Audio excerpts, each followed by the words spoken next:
Sir online gaming ఇది ఎప్పుడూ ప్రమాదకరంగానే పరిణమిస్తోంది. ఇప్పటి వరకు చాలా ఆత్మహత్యలు చూస్తూ వచ్చాం.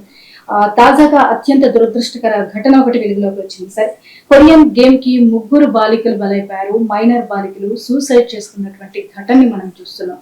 ఇన్ని చూస్తున్నా కానీ పిల్లలందరూ కూడా ఈ ఆన్లైన్ గేమ్ కి ఎడిక్ట్ అవుతున్నటువంటి పరిస్థితి సార్. దీని మీద మీ విశ్లేషణ? ఈ వార్త చాలా మీకు ఉదయ విదారకమైంది. ఎందుకంటే 3 అమ్మాయిలు 12 years, 14 years, 16 years వారు ఎర్లీ అవర్స్ లో 9th floor బిల్డింగ్ లో విండో తీసి కిందికి దూకి ఆత్మహత్య చేసుకున్నారు. సో వారు ఆత్మహత్యకు విచారణ జరుపుతున్నారు పోలీసులు. ఇంతవరకు ఏ ఆధారాలు దొరకలేదు. ఒకటే ఒక ఆధారం ఏంటంటే సారీ పాపా, సో క్షమించండి నన్ను అంటూ తల్లిదండ్రులకు ఒక రిటర్న్ నోట్ పెట్టి చనిపోయారు.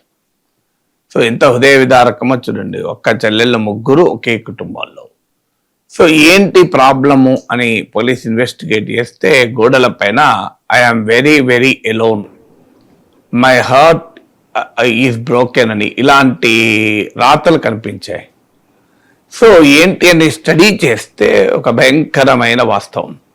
అది కేవలము ఆ ఒక్క ఇంట్లో ఉన్న సమస్య కాదు, దేశంలో ఉన్న ప్రజలందరూ ఒక్కసారిగా ఆలోచించాల్సినటువంటి అంశం.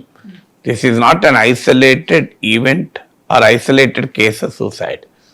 సో దీన్ని మనము అర్థం చేసుకోవాల్సింది, it can happen in anybody's home. జరగాలని కోరుకోము ఎవరము కూడా, కానీ జరిగే ప్రమాదం ఉంది అని అప్రమత్తత లేకపోతే ప్రమాదకరము. ఏంటి, ఎందుకు ప్రమాదకరము, వీళ్ళు ఏంటి సమస్య ఏంటి అని స్టడీ చేస్తే కొరియన్ లవ్ గేమ్ అనే ఒక ఆటకు వీరు అడిక్ట్ అయి దాని పర్యవసనంగా ఆత్మహత్య చేసుకున్నారు. ఇలా ఆన్లైన్ గేమ్స్కు ఆత్మహత్య చేసుకోవడం కొత్త మీకు కాదు. గతంలో మీకు బ్లూ వేల్ ఛాలెంజ్ అని, సో 2016 ఆ ప్రాంతంలో అతని ఫౌండర్ని కూడా అరెస్ట్ చేశారు. తర్వాత మోమో ఛాలెంజ్ అని, ఇలా ఆన్లైన్ గేమ్స్కు బలైపోతూ ఉంటారు. ఇది ఇండియాలో ఎంత పెద్ద ప్రాబ్లం అంటే, ముందు మనకు ఫస్ట్గా అర్థం చేసుకోవాల్సింది ఇది how serious the problem is it in India. దేశంలో ఇది ఎంత సీరియస్ ప్రాబ్లం. ప్రపంచంలో ఉండే 2nd largest gaming market India. ఎందుకంటే ప్రపంచంలో జనాభా కూడా మనమే ఎక్కువ కదా. So China is the number 1 online gaming market, India is the number 2 online gaming market. ఎంతమంది ఇండియాలో ఆన్లైన్ గేమ్స్ ఆడుతున్నారు? అన్ని ఆన్లైన్ గేమ్స్ ప్రమాదకరమని నేను అంటలేను. There are many educative gamings also. Gaming is a great field, కాదని ఎవరు అంటలేరు. సో ఒక సినిమా ఉంది, చాలా సమాజానికి స్ఫూర్తినిచ్చి ఆలోచింపచేసి అణగారిన వర్గాల పైన ఏమిటి అణచివేత అని చూపెట్టే జై భీమ్ లాంటి సినిమా ఉంది. మీరు రకరకాల దుష్ట శక్తుల్ని హీరోలుగా చూపెట్టే సినిమాలు ఉన్నాయి, అశ్లీల సినిమాలు ఉన్నాయి. సో సినిమాలు అన్ని రకాలుగా ఉంటాయి కదా. సో ఇది కూడా అన్ని రకాలుగా ఉంటాయి, గేమ్స్ కూడా. సో ఈ గేమింగ్ ఇండస్ట్రీ ఇండియాలో ఎంత పెద్ద మార్కెట్ అంటే, ఒక అంచనా ప్రకారం 45 to 50 crore ఇండియన్స్ అడిక్ట్ గేమింగ్తో ఎక్స్పోజ్ అయి ఉన్నారు. అందరూ రోజు ఆడతారని కాదు, కానీ ఇందులో 10 కోట్ల మంది భారతీయులు రోజు ఆన్లైన్ గేమ్స్ ఆడతారు. ఎంతో కొంతసేపు ఆన్లైన్ గేమ్స్ ఆడతారు. అందరూ అడిక్ట్ అని చెప్పలేం, కానీ ఆడతారు. గేమింగ్ అడిక్షన్ అనేది ఇండియాలో ఒక పెద్ద సవాల్గా మారుతుంది అని ప్రభుత్వాలు కూడా గుర్తించాయి. ఎంత పెద్ద సవాల్ గేమింగ్ అడిక్షన్ అంటే, మీకు 20% ఆఫ్ ఇండియాస్ యూత్, అంటే పిల్లలు కావచ్చు, యూత్ అడోలసెన్స్ కావచ్చు, ఈ ఆ గేమ్స్ ఆడుతున్నారు. ఇందులో చాలామంది డబ్బులు పెట్టి కూడా గేమ్స్ ఆడుతున్నారు. తల్లిదండ్రుల అకౌంట్ల తల్లిదండ్రుల డబ్బులు అడగడమే కాదు, దొంగగా కూడా డబ్బులు తీసుకొని ఆన్లైన్గా ఆడుతున్నారు, పాస్వర్డ్లు తస్కరించి. సో చాలా పేద కుటుంబాల్లో కూడా తల్లిదండ్రుల కష్టార్జితాన్ని కూడా గేమింగ్ ఆడుతున్నారు. సో చాలా ప్రమాదకరమైనటువంటి స్థాయిలో 20% of Indian adults and teens and Indian children ఆడుతున్నారు.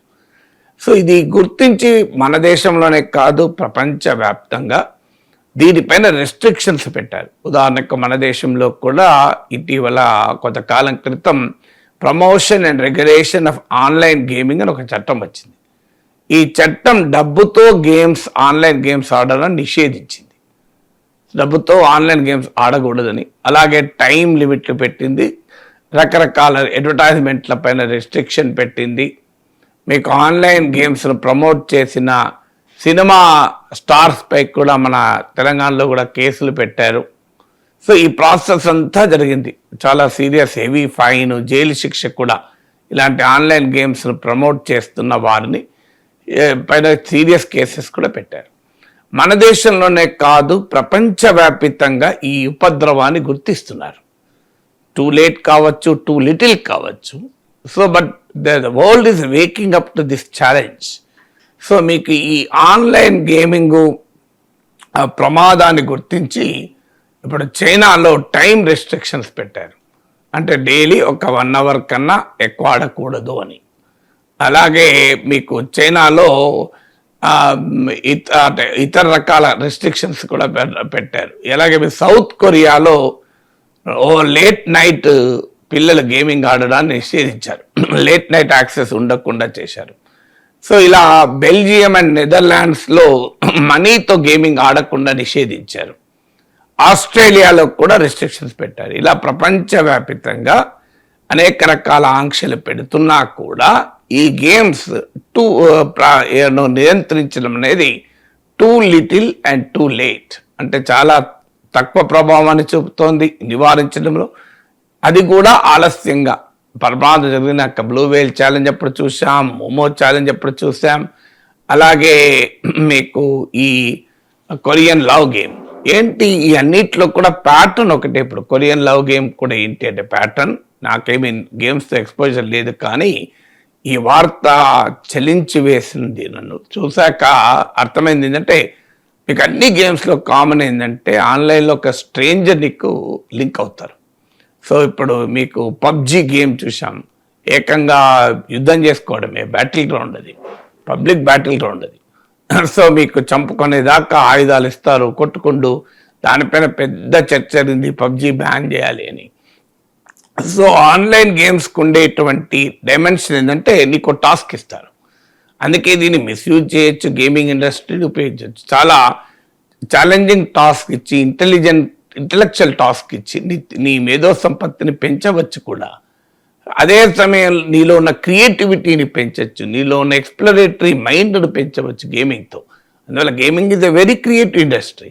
అన్ఫార్చునేట్లీ ఈ పరికమాల గేమ్స్లో ఏంటంటే ఒక స్ట్రేంజర్, కొరియన్ లవ్ గేమ్ను ఏంటంటే ఒక స్ట్రేంజర్ నీకు సోషల్ మీడియా ద్వారానో యాప్ ద్వారానో యాక్సెస్ అవుతారు. తర్వాత నీతో ఆ ఫ్రెండ్షిప్ పెరుగుతుంది, ఆ తర్వాత అది ప్రేమగా మారుద్ది. అందుకే దాన్ని కొరియన్ లవ్ గేమ్ అన్నారు. వాళ్ళు ఎంత అడిక్ట్ అయ్యారంటే ఈ అమ్మాయిలు వాళ్ళ పేర్లు కొరియన్ పేర్లు పెట్టుకున్నారు. సో తర్వాత వీరు ఏం చేస్తారంటే వాళ్ళకి ఒక్కొక్క టాస్క్ ఇస్తారు, 50 days టాస్క్ అని. అట్లా ఈ టాస్క్ ఏంటంటే మీరు స్కూల్కు కొట్టడం ఒక టాస్క్, సో ఐసోలేటెడ్గా ఉండడం ఒక టాస్క్. ఇలా స్లోగా వారు ఈ ఆన్లైన్ గేమ్కు వారికి మధ్య ఇంకెవరు ఉండరు ఇక. సో ఇప్పుడు ఈ పిల్లలు కూడా స్కూల్కి పోవడం మానేశారు, కంప్లీట్గా అడిక్ట్ చేయడం అయ్యారు. ఇది లేట్గా గుర్తించిన తల్లిదండ్రులు ఆపారు, దాన్ని భరించలేక వాళ్ళు ఆత్మహత్య చేసుకున్నారు. సో ఇది ఏంటి, ఇది ఏం చెప్తోంది? మరి దీన్ని ఎలా గుర్తించాలి మన పిల్లల్లో? మనలో చాలామంది పిల్లలు బయటికి వెళ్తుంది లేటుగా ఇంటికి వస్తున్నారా, మన పిల్లలు మందుకు అలవాటు అవుతున్నారా, సిగరెట్కి అలవాటు అవుతున్నారా, చెడు సావాసాలకు అలవాటు అవుతున్నారా, మార్కులు సరిగా వస్తున్నాయా లేదా అని మాత్రమే చూస్తారు. అందులో మార్కుల పైన అయితే మామూలు శ్రద్ధ ఉండదు. ప్రోగ్రెస్ రిపోర్ట్లు పట్టుకుంటారు, పేరెంట్స్ మీటింగ్కి వెళ్తారు. కానీ తల్లిదండ్రులు ఆలోచించాల్సింది అంటే మన బిడ్డ మార్కులు బాగా తెచ్చుకున్న ఐఐటీనో మెడిసినో ఐఏఎస్ సెలెక్ట్ అయితే సరిపోదు. ఒక మంచి పౌరునిగా కనుక డెవలప్ కాకపోతే ఏదన్నా కావచ్చు కదా, ఎంత ప్రమాదకరమైన పనులైనా చేయొచ్చు కదా. అందువల్ల బిడ్డ సైబర్ బిహేవియర్ ఏంటి, అతను ఆన్లైన్ ఏ రకంగా ఎక్స్పోజ్ అవుతున్నాడు అనేది ఆలోచించకపోతే మంచి కుటుంబాలలో కూడా పిల్లలు అన్యాయం అవుతున్నారు. మీకు నెట్ఫ్లిక్స్లో అడాలసెన్స్ అనే ఒక సీరియల్ వచ్చింది, 4 part అనుకుంటాను. నేను నా యూట్యూబ్లో దాని విశ్లేషణ దొరుకుతుంది, లక్ష చూశారు. అన్ఫార్చునేట్లీ ఇలాంటి సీరియస్ అంశాలపైన టెలివిజన్ కానీ యూట్యూబ్ కానీ డిస్కషన్స్ ఉండవు. So rare. ఇప్పుడు పబ్జీ పైన ఫస్ట్ నేనే మాట్లాడాను తెలుగు మీడియాలో. సో దీనిపై కూడా మాట్లాడాను, అడోలసెన్స్ పైన. I have not seen any TV channel having a 1 hour discussion an adolescence serial ఏంటి అని. ఇప్పుడు దీనిపైన ఇలా పొద్దున్న నేను టీవీలో చూస్తుంటే పొద్దున్న చర్చ ఏంటి, ఇదే గోల. జగన్, అంబటి రాంబాబు, చంద్రబాబు, పవన్ కళ్యాణ్, లడ్డు, ఇది తప్ప ఇంకేం లేదు గోల. ఇవి ఉండకూడదు నేను అంటలేదు, నేను కూడా మాట్లాడుతున్నాను. ఎందుకంటే you can't keep our cells away from politics. మనం డెమోక్రసీలో ఉన్నాం. రాజకీయ వార్తలు, జర్నలిజం ఒక కీలకమైంది. నేను పొలిటికల్ జర్నలిస్ట్ను, పొలిటికల్ ఎనలిస్ట్గానే సమాజానికి ఎక్కువ పరిచయం. కానీ that doesn't mean society has no other subject. Politics మాత్రమే ఉందా, ఇంకా వేరే సబ్జెక్ట్ లేవా? ఇవాళ కూడా రాజకీయాలు మాట్లాడక కాదు. కానీ అన్ఫార్చునేట్లీ ఈ సబ్జెక్ట్స్ పైన జరగాల్సిన చర్చ జరగడం లేదు. మీరు అంబటి రాంబాబు, జోగి రమేష్, జగన్, ఈ వీటిపైన గత వారం రోజులుగా జరిగిన చర్చ, తిరుమల లడ్డు, జంతు కొవ్వు, దీనిపైన జరిగినంత చర్చ మీకు అడోలసెన్స్ నెట్ఫ్లిక్స్ సీరియల్ పైనో, కొరియన్ లవ్ గేమ్ పైనో, పబ్జీ పైనో జరిగిందా మీరు చెప్పండి? అంటే మన బిడ్డల జీవితాలనే తీస్తున్న వాటిపైన మన టీవీలు పట్టించుకోకపోతే అది మాస్ మీడియా ఎందుకవుతుందండి? అది మాసే కాదు అది. సో మాస్ మీడియా లక్షణం ఏంటి? జనబాహుల్య సాధనాలు కదా అవి. Where is the mass here? మీ రాజకీయ ఇంట్రెస్ట్లు, మీ మీ మీ పొలిటికల్ ఇంట్రెస్ట్లు మినహా where is the society interest? మీడియాను కూడా ప్రశ్నిస్తుంది. ఎందుకంటే మీడియా చాలా ఇన్ఫ్లుయెన్స్ చేస్తుంది. మీకు సినిమాలకు కూడా రిక్వెస్ట్ ఏంటంటే శాండల్వుడ్ స్మగ్లింగ్ను హీరోయిజంగా చూపెట్టకండి. ఆన్లైన్ అడిక్షన్ను వ్యతిరేకంగా పోరాడిన వ్యక్తిని హీరోగా చూపెట్టండి. ఒక బిడ్డల జీవితాలని మార్చిన ఒక వ్యక్తిని హీరోగా చూపెట్టండి. ఈ సమాజంలో ఉండేటువంటి రియల్ లైఫ్ సమస్యలకు పరిష్కారాలు సినిమాలు చూపెట్టాలి. ఏమైనా గ్లామరు, చెత్త చెదారం అంతా చూపెట్టి దాని ఆడియో షోలల్లా బూతులు మాట్లాడుకొని అదొక ప్రచారం అయ్యి ఈ గందరగోళం ఎంతకాలం అండి? Why can't a creative film come on this? ఈ ఆన్లైన్ గేమ్స్లకు బిడ్డలు ఎలా అన్యాయానికి గురవుతున్నారని ఎందుకు రాకూడదు సినిమాలు? వచ్చుండాలి ఏమన్నా, నేను రాలేదని కూడా అంటలేదు. కానీ ఆ స్థాయి ఎన్ని వచ్చాయనేది పాయింట్ కదా. ఇప్పుడు ఇక్కడ క్వశ్చన్ ఏంటి, మరి ఏం చేయాలి? ఫస్ట్గా ఇప్పుడు అడోలసెన్స్ సీరియల్ ఏం చెప్తోంది అంటే, ఒక మధ్యతరగతి కుటుంబం, మంచి ప్రేమ, తల్లి, తండ్రి, బిడ్డ, ఒక డీసెంట్ స్టూడెంట్, కానీ ఆన్లైన్లో ఒక సైబర్ బుల్లింగ్కి గురవుతాడు ఒక అమ్మాయి క్లాస్మేట్. సో ఈ సైబర్ బుల్లింగ్ అంటే మనను వేధించడం. సో వాళ్ళు ఇప్పుడు ఉదాహరణకు మాలాంటి వాళ్ళు కూడా సైబర్ బుల్లింగ్ విక్టిమ్స్. మీరు కింద కామెంట్లు చూస్తే అర్థమవుతుంది. నీచంగా కామెంట్లు చేస్తుంటారు. కొంత నా వ్యాఖ్యానాలు నచ్చని రాజకీయ పార్టీలు కూడా తమ పేడ్ ఏజెంట్ల ద్వారా పనికిమాల వీడియోలు పెట్టిస్తుంటారు. ఇప్పుడు నా మీద కూడా చెప్పుతో కొట్టండి నాగేశ్వర్ను, కరోనా వైరస్ కన్నా ప్రమాదం వీడు, ఇట్లాంటి వీడియోలు పెట్టారు. కానీ నాకు స్థాయి ఉంది కనుక నేను వాటికి ఆ సైబర్ బుల్లింగ్కి భయపడలే. పైగా ఇంతకన్నా రెట్టించిన ఉత్సాహంతో మాట్లాడ మొదలుపెట్టాను. సో అంటే బుల్లీ చేయగలం, కానీ అందరికీ ఆ కెపాసిటీ ఉండదు పాపం. ఆన్లైన్లో నిన్నెవడు ప్రేమిస్తాడు అని మొదలు కావచ్చు, నీకేం తెలివిందని కావచ్చు. అంటే ఒక సాడిస్టిక్ బిహేవియర్ ఆన్లైన్లో ఎక్స్పోజ్ అయ్యి రోజు లైక్ల ద్వారా, షేర్ల ద్వారా, కామెంట్ల ద్వారా, ఎమోజీల ద్వారా. కొన్ని ఎమోజీలు అయితే అడోలసెన్స్లో తల్లిదండ్రులకు అర్థం కాలే, టీచర్లకు అర్థం కాలే, ఇన్వెస్టిగేటర్లకు అర్థం కాలే. ఒక సైకాలజిస్ట్ పట్టుకొచ్చారు ఆ అడోలసెన్స్ సీరియల్ చూడాలి అందరూ. సో అందులో రకరకాల ఎమోజీల ద్వారా కూడా ఆ యంగ్ కిడ్ మనస్సు పైన గాయం తగులుతుంది. దాని పర్యవసనం ఏంటంటే కత్తి తీసుకపోయి తన క్లాస్మేట్ చంపేస్తారు.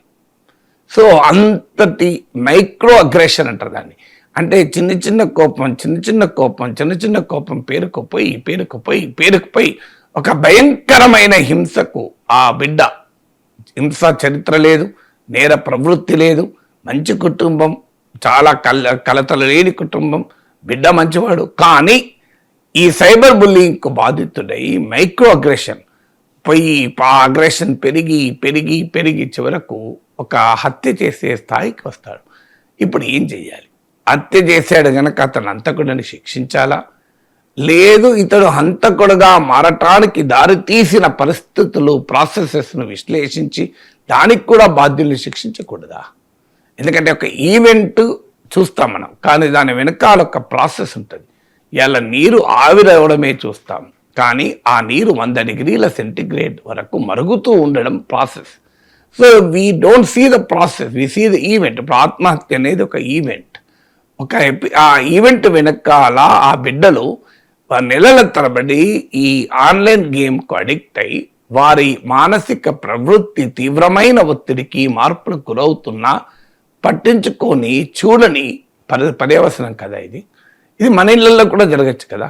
అందువల్లనే మన ఆన్లైన్ ఎక్స్పోజర్ ఏమవుతున్నారు, పిల్లలు ఏది చూస్తున్నారు, పిల్లలు ఏది ఆడుతున్నారు గమనించాలి. తల్లిదండ్రులకు కూడా తల్లిదండ్రులు గమనించాలి, టీచర్స్ గమనించాలి.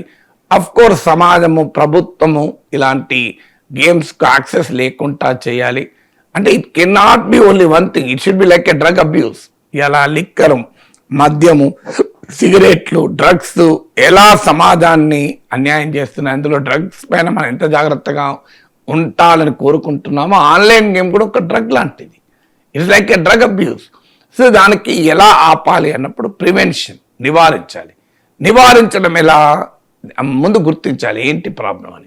సో సాధారణంగా ఇలాంటి ఆన్లైన్ గేమ్కి అడిక్ట్ అయిన వారు చూపెట్టేటువంటి సైకలాజికల్ ట్రేట్స్ మనకు అర్థం కావాలి. They increasingly get isolated. ఎక్కడికి రారు, ఎవరితో కలవరు, ఎవరితో మాట్లాడరు. ఇంటికి బంధువులు వచ్చినా, ఫ్రెండ్స్ వచ్చినా వాళ్ళ బెడ్రూమ్ నుంచి బయటికి రారు. అలా తల్లిదండ్రులు బయటికి వెళ్ళొద్దామన్నా రారు, ఏదైనా ఫంక్షన్కి వెళ్దామన్నా ఇంట్రెస్ట్ చూపరు. వాళ్ళు కంప్లీట్ ఐసోలేషన్లోకి వెళ్తూ ఉంటారు. ఇదొక ఇండికేషన్. రెండవ ఇండికేషన్ అగ్రెసివ్ బిహేవియర్ చూపెడుతుంటారు. కాస్త డిస్టర్బ్ అయినా, కాస్త డిఫరెంట్ ఒపీనియన్ ఉన్నా భరించలేరు, కాస్త కదిలించిన అగ్రెసివ్ బిహేవియర్ చూపుతుంటారు. మూడవది యాంగ్జైటీ, డిప్రెషన్, లోన్లీనెస్ ఫీల్ అవుతుంటారు. సో ఇది మూడవది. సో ఇలాంటివి మనము గుర్తించి ముందుగానే సంథింగ్ ఈజ్ హ్యాపెనింగ్ అనేది ఐడెంటిఫై చేయాలి. సో ఇది అదొకటి ప్రివెన్షన్. ఫ్యామిలీస్ చేసేటప్పుడు అవేర్నెస్, డిజిటల్ లిటరసీ రావాలి. ఇలా తల్లిదండ్రులకు డిజిటల్ లిటరసీ ఉండదు, టీచర్లకు డిజిటల్ లిటరసీ ఉండదు. మన ఎడ్యుకేషన్ సిస్టమ్ మార్కుల వెనకాల పరుగులు తీయడం తప్ప బిడ్డల సంపూర్ణ వ్యక్తిత్వాన్ని వికసింపజేసే పని చేయదు. మన మీడియా, సినిమా, రణగుణ ధ్వనులు తప్ప మీకు ఈ సీరియస్ అంశాలపైన డిస్కషన్స్ ఉండవు. So we are what are we exposing. పిల్లలకు రియల్ లైఫ్ ఛాలెంజెసే లేవు, పిల్లలకు ఒక గేమ్, రియల్ లైఫ్ గేమ్సే లేవు. సో పిల్లలు ఏం కావాలి? Online games. You substitute them with real life challenges. Real life challenges ఇచ్చి వారిని ఎంకరేజ్ చేయండి. ఆ రియల్ లైఫ్ ఛాలెంజెస్ వారిని ఆ మేరకు ముందుకు తీసుకెళ్ళగలుగుతాయి. నాకు ఇప్పటికి గుర్తు, నేను 3వ తరగతిలో 4th క్లాస్లో ఉన్నప్పుడు బాగా అల్లరి చేసేవాడిని, మామూలుగా అల్లరి చేసేవాడిని కాదు. చిన్నప్పుడు మా అమ్మ భరించలేకపోయేది. సమ్మర్ వెకేషన్స్లో మా నాన్న అదనపు ఆదాయం కొరకు వేరే జాబ్, పార్ట్ టైం జాబ్ చేసేవారు. అప్పుడు ఫ్యామిలీ ఎకనామిక్ కండిషన్ వల్ల ఈ బీడీ లీవ్స్, 10 లీవ్స్ ఆ సీజన్లో క్యాషియర్గా పనిచేసేవారు. సో మా అమ్మ అన్నది, నువ్వేమో సీజన్కి వెళ్ళిపోతావు వర్క్ మీద, వీడోమో నన్ను చావగొడుతున్నాడు, ఏం చేయాలి అని అంటే మా నాన్న ఒక టాస్క్ ఇచ్చారు నాకు. ఏంటి ఆ టాస్క్ అంటే, ఆ రోజుల్లో మొబైల్ ఫోన్లు లేవు, ఆన్లైన్ గేములు లేవు, లేకపోతే నేను అడిక్ట్ అయ్యేవానేమో. నాకు టాస్క్ ఏమి ఇచ్చానంటే 15 రోజులు, నెల రోజుల్లో హిందీ ఆల్ఫాబెట్స్ అన్ని నేర్చుకోవాలి అని. ఈ టాస్క్ ఇవ్వడంతోనే మా అమ్మ వాడట హిందీ నేర్చుకుంటాడట, నెల రోజుల్లో వాడికి అన్నీ వస్తాయట, వాడు వచ్చేసి అల్లరి తప్ప వాడికి ఏమొస్తుంది అని మా అమ్మ అన్నది. కానీ మా నాన్న ఏమన్నాడు తెలుసా, వాళ్ళలో నువ్వు అల్లరి మాత్రమే చూసావు, కానీ వాళ్ళలో తెలివి ఉంది, పట్టుదల ఉంది. ఆ తెలివికి పట్టుదలకు మనం పని చెప్పకపోవడం వల్ల వాడు అల్లరి చేస్తున్నాడు. మా నాన్న teacher. So is rightly identified the problem. So మనము వాడికి తెలివి, పట్టుదల సవాల్ ఇచ్చామనుకోండి, వాడు ఆ పని చేస్తాడు, ఈ పని చేయడం అన్నాడు. అన్నట్లే నెల రోజులు కాదు, 15 days అయ్యే వరకు మొత్తం హిందీ అక్షరాలు నేర్చుకున్నాను. మా నాన్న మధ్యలో వస్తే హిందీ అక్షరాలు 15 రోజుల్లో నేను నేర్చుకున్నాను నాన్న అన్నాడు. సో తర్వాత 15 రోజులు దానికి గుణింతాలు అవన్నీ నేర్చుకున్నాను. నెల రోజులు మా అమ్మకి అల్లరే లేదు ఇంట్లో. ఎందుకు జరిగింది ఏంటి, నాకు నాలో ఉన్నది గుర్తించి నాకు ఆ ఛాలెంజ్ ఇచ్చారు. తర్వాత ఛాలెంజ్ ఏమి ఇచ్చారంటే నవలలు చదవడం మొదలుపెట్టారు. Next 6th class 7th class అనేక రకాల 100కు పైగా నవలలు చదివాము. దానివల్ల ఇవాళ నేను తెలుగు ఇంత బాగా మాట్లాడగలుగుతున్నాను.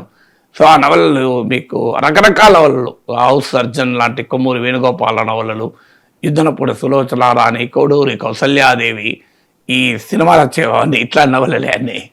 సో ఇలాంటి నవలలన్నీ గలివర్స్ ట్రావెల్స్ లాంటి నవలలు కూడా, సత్యరాజ పూర్వదేశ యాత్రలోని, సో ఇలాంటివన్నీ చదవడం మొదలుపెట్టాం. దానివల్ల లిటరరీ ఫ్లేవర్ పెరిగింది, క్రియేటివిటీ పెరిగింది, నేను జర్నలిస్ట్ కావటానికి పునాదులు పడ్డాయి. చూడండి ఛాలెంజ్ ఎట్లా నా జీవితం మార్చిందో. 3వ ఛాలెంజ్ ఇచ్చాను నేను 9th 10th వచ్చే వరకు. రామాయణము మహాభారతాలు చదివి మా ఊళ్ళో ఉన్న వాళ్ళందరికీ నిరక్షరాస్యులకు చదివి వినిపించాలి. సమ్మర్లో ఏముండేదంటే అందరూ లేడీస్ అంతా వెళ్ళి పొద్దున్నే జెంట్స్ అంతా వెళ్ళి ఆకులు తెచ్చేవాళ్ళు.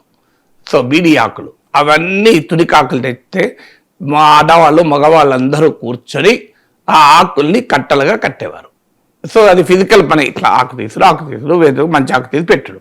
సో వాళ్ళకు ఫిజికల్గా పరకు తప్ప మైండ్కి ఏం పని ఉండేది కాదు. సరిగ్గా ఆ సమయంలో మా నాన్న నాకు ఒక టాస్క్ ఇచ్చాడు, రామాయణము మహాభారతం చదవడం అని. సో వాళ్ళకి చదివి వినిపించేవాడిని, ఎక్స్ప్లెయిన్ చేసేవాడిని.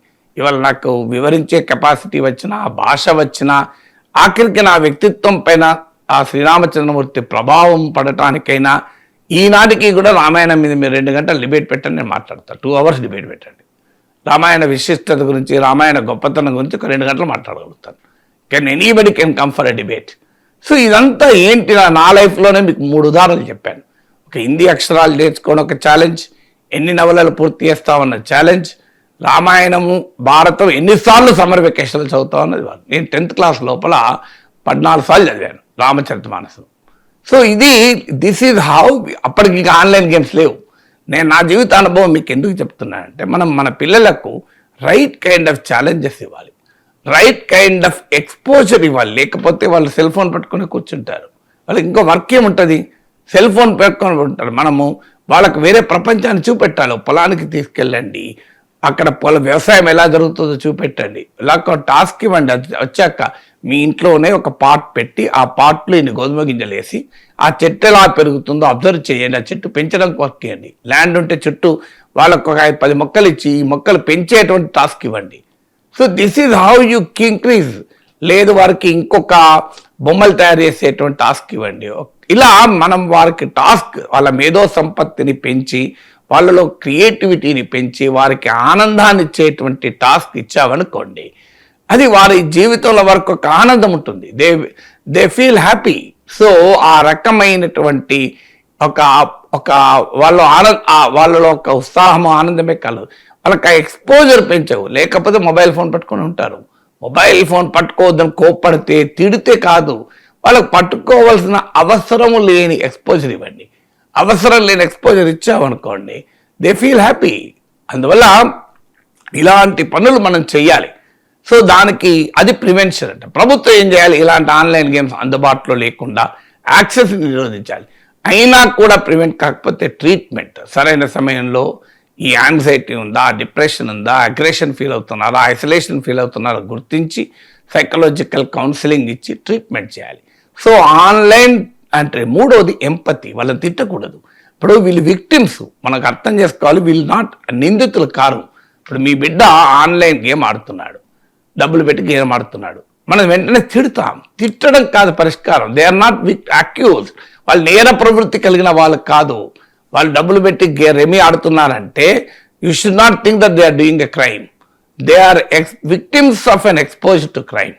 సో వారు కావాలని నేరం చేస్తలేరు. వాళ్ళు ఆ నేరానికి అలవాటు పడుతున్నారు, బాధితులు అవుతున్నారు వారు. అందువల్ల ఎంపతి చూపెట్టాలి. మీకు డ్రగ్స్ అలవాటు ఉన్న వాడికైనా ఈ ఆన్లైన్ వాటికి షో ఎంపతి. వాళ్ళని ప్రేమించు, వాళ్ళలో తప్పేంటి అనేది గుర్తించు, అది చెప్పాలి. అది వదిలేదు మనం తిట్టేసామనుకోండి, వాడు ఇంకెక్కువ అట్రాక్ట్ అవుతాడు. So this is how society should respond. ఇది వెరీ సీరియస్ ఇష్యూ. ఈ గేమింగ్ ఇండస్ట్రీ, ఆన్లైన్ గేమ్స్ మన బిడ్డల జీవితాల్ని హరించి వేయక ముందే మనం మేల్కొందాం.